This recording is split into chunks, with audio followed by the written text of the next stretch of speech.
정상세포를 똑똑하게 만들고 원래 상태로 회복을 시킴으로 인해서 정상세포로 하여금 암을 이기게 만든다. 연어라든가 또는 낙지라든가 문어, 전복 이런 것들을 통해서 단백질 공급을 많이 이제 추천드리고 있습니다. 일부러 이거를 뭐 싱겁게 만든다든가 이렇게 될 이유는 없고요. 제 입맛에 맞게 지속적으로 먹을 수 있는 방법으로 접근하는 것이 가장 좋은 방법이다.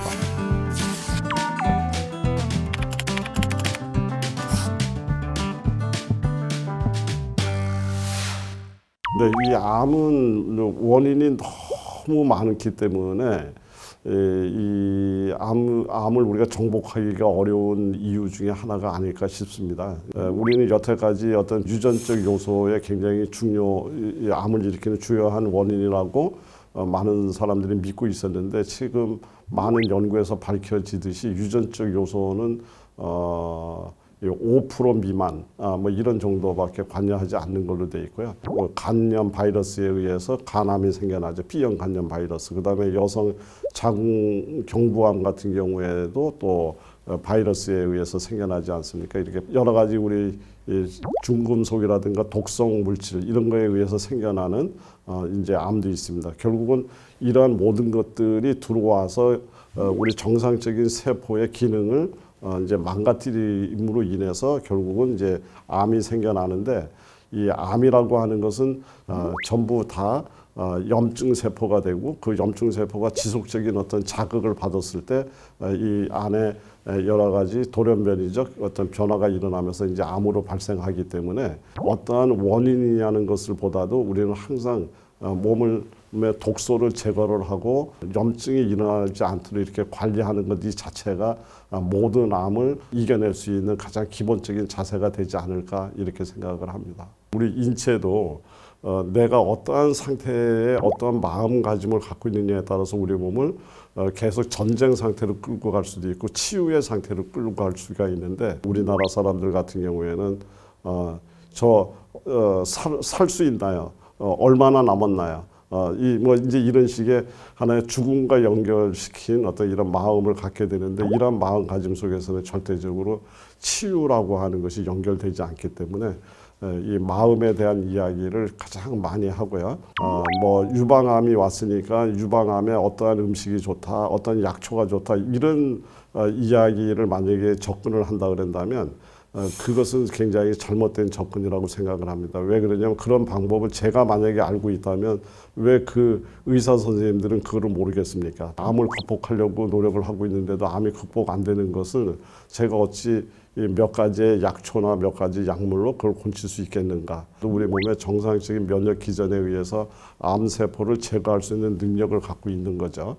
그런데 이 암이 이렇게 발생이 됐다는 것은 바로 그 부분에서 무엇인가가 지금 작동이 잘못되고 있는 겁니다. 그래서 정상세포를 똑똑하게 만들고 원래 상태로 회복을 시킴으로 인해서 정상세포로 하여금 암을 이기게 만든다. 조금 더 구체적으로 얘기를 하자면 몸 안에 염증을 제거할 수 있는 능력이 좋은 음식 이것이 꼭 필요하다라고 보고요. 그리고 세포 환경을 건강하게 만드는 이런 데 필요한 음식 그리고 세포막을 건강하게 만드는 음식 이제 이런 개념에서 우리가 가장 많이 사용하고 있는 이런 방법 중에 하나가 발효된 음식들이 이제 암 환자분들 같은 경우는 대사 능력뿐만 아니라 소화 흡수 능력이 굉장히 떨어져 있는 이런 상태이기 때문에 우리가 아무리 좋은 음식이라도 소화 흡수가 원활하게 되지 않으면 이게 오히려 이제 몸에 다시 오히려 또 독소로 작용이 되는 이런 악순환의 고리를 가져가기 때문에 이것을 완벽하게 흡수가 되고 또 우리 몸 인체 내에서 유효한 작용이 일어날 수 있도록 도와줘야 되는데 그 방식에서 가장 좋은 접근 방식이 일단은 발효된 것들이라고 생각을 합니다. 그래서 이제 김치 대표적이죠. 그리고 청국장, 된장, 간장, 식초 이제 이러한 발효 음식을 기반으로 하되 세포 환경을 건강하게 만들 수 있기 위해서 복합 탄수화물 그리고 세포의 구조를 정상적으로 돌리기 위한 단백질 그리고 세포막의 염증을 제거하는 오메가3 이런 것들을 굉장히 중요한 관점에서 쳐다보고 있습니다. 동물성 단백질 같은 경우에 소화가 올바로 되지 않을 때 거기서 만들어지는 독성 물질들이 상대적으로 굉장히 강하기 때문에 이제 환자분의 상태에 따라서 이 식물성 단백질 주로 콩을 중심으로 한 단백질이죠. 그래서 두부라든가 청국장이라든가 아니면 콩을 갈아서 끓여서 이제 두유처럼 만든다든가 밥에다 잡곡처럼 넣어서 드신다든가 이런 이제 콩을 중심으로 한 단백질이 있고요. 그리고 생선류를 통하여서 단백질을 공급하는 수가 있습니다. 그 중에 제가 생선류 중에 가장 그 양질의 단백질로 추천드리고 싶은 것은 북어 단백질입니다. 소고기 같은 경우에는 약 100g 정도라면 한 60에서 70%가 수분이고 나머지 30% 플러스 마이너스 정도가 단백질로 이루어져 있는데 비해서 이렇게 북어포라든가 이거는 이미 이제 건조된 상태죠. 여기 상태에는 약 70% 이상의 단백질을 함유하고 있습니다. 그러면서도 굉장히 흡수 상태가 굉장히 좋은 이런 형태의 단백질이고요. 또 이 생선류 중에서는 이렇게 연어라든가 또는 낙지라든가 문어, 전복 이런 것들을 통해서 단백질 공급을 많이 이제 추천드리고 있습니다. 이제 암이라는 진단을 받게 되면 갑작스레 이제 본인이 해오던 생활 습관을 다 버리고 야채를 착즙을 해서 이렇게 드시고 이제 이러는 경우를 종종 보는데 암이라는 진단을 받았지만 스스로 생활하거나 여러 가지 활동하는데 문제가 없을 정도의 체력 유지를 하고 있는 사람들은 적절한 착즙 정도를 드시는 것도 그렇게 나쁘지 않다 이렇게 이야기를 드릴 수가 있습니다. 그런데 본인 스스로 음식을 소화도 제대로 못 시키고 거동이 불편한 이러한 체력이 매우 쇠약해져 있는 이러한 암 환자의 경우에는 이런 착즙이라든가 이것은 절대 금하셔야 되고 오히려 이 열을 가해서 굉장히 부드럽게 만들어준 형태의 음식으로 체력 회복에 우선적으로 이 힘을 써야 된다. 이렇게 이야기 드릴 수 있겠습니다. 아침에 일어나서 보통 사람들이라면 이렇게 따뜻한 물, 우리 체온과 거진 비슷한 이런 정도의 따뜻한 물을 한 컵 정도씩 드시는 이러한 습관 하나만으로도 몸이 굉장히 깨끗하게 될 수가 있습니다. 또 우리가 먹었는 음식들을 통해서 여러 가지 독성 물질들이 자연적으로 또는 인위적으로 만들어지기도 하는데 이것들이 크게는 두 가지 경로로 해서 우리 몸에 배설이 됩니다. 하나는 수용성 독성 물질은 소변으로 빠져나가고요. 이뇨 작용이 좋은 이러한 개념의 해독 능력을 갖고 있는 음식을 통해서 해독을 도와줄 수가 있습니다.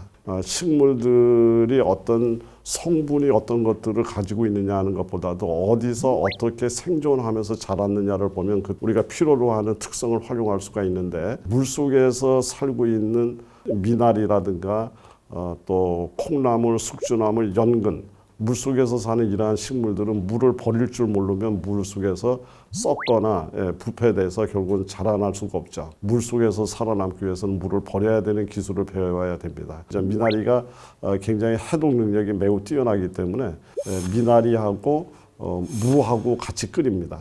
그래서 끓이고 여기다가 다시마를 울궈내는 형태의 이제 물을 만들어서 이 물을 수시로 드시게 만드는 방식을 하게 되면 이뇨 작용도 좋고 해독의 효과가 매우 뛰어난 것을 우리가 이제 임상에서 많이 경험할 수가 있고요. 어떤 사람은 미나리 그 향 때문에 싫어하는 사람들의 호불호가 있어서 메밀이라든가 또 귤이라든가 또는 뭐 팥 이런 또 검정콩 이런 것들을 이제 이렇게 차 만들 때 이게 덕듯이 살짝 덮어갖고 이 미나리 물을 끓일 때 한 줌씩 집어넣어서 끓이게 되면 해독 능력도 더 좋아지고 또 맛은 구수해지고 이제 이렇게 해서 드시는데 크게 문제 없이 드실 수 있습니다.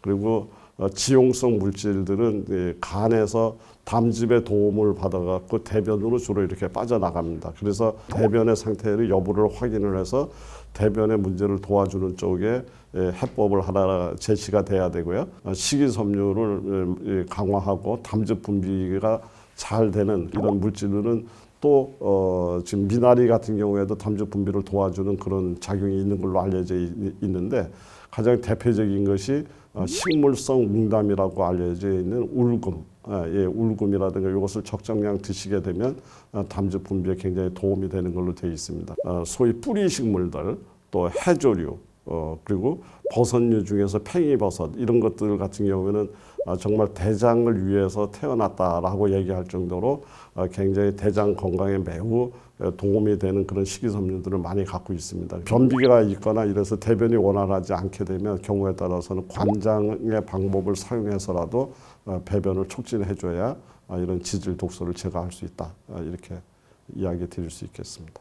저는 우선 아침은 비교적 간단하게 먹습니다. 단호박, 당근, 양배추, 양파를 주 재료로 해서 만들었는 행복 스프라는 스프를 기본으로 하고 있고요. 그래서 이걸 먹으면서 경우에 따라서는 약간의 그 견과류, 이제 호두라든가 잣 이런 것들을 곁들여서 이렇게 먹는 것이 주로 아침입니다. 그리고 점심은 이제 약국에서 직원들하고 같이 먹기 때문에 이 통상적인 식사를 하고 있는데 채식 중심의 식단을 꾸미려고 노력을 하고 있습니다. 그리고 저녁은 청국장을 이렇게 맛있게 쌈장식으로 이렇게 만들어서 거기에다 두부를 곁들여서 이렇게 먹는 것을 주 식사 메뉴로 하고요. 거기다가 된장국이라든가 또는 이 콩나물국이죠.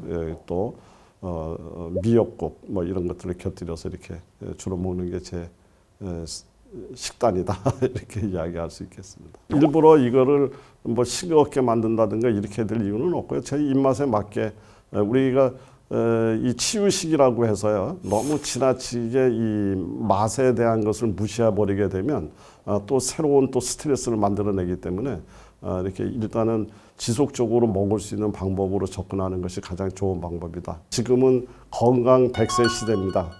우리 스스로 내 몸의 주인이 되어서 내 몸의 건강을 잘 지켜서 건강한 100세, 마지막 그날까지 현역으로 살다가 현역으로 떠나는 그러한 브레인 셀럽 시청자 여러분 되시기를 바라겠습니다.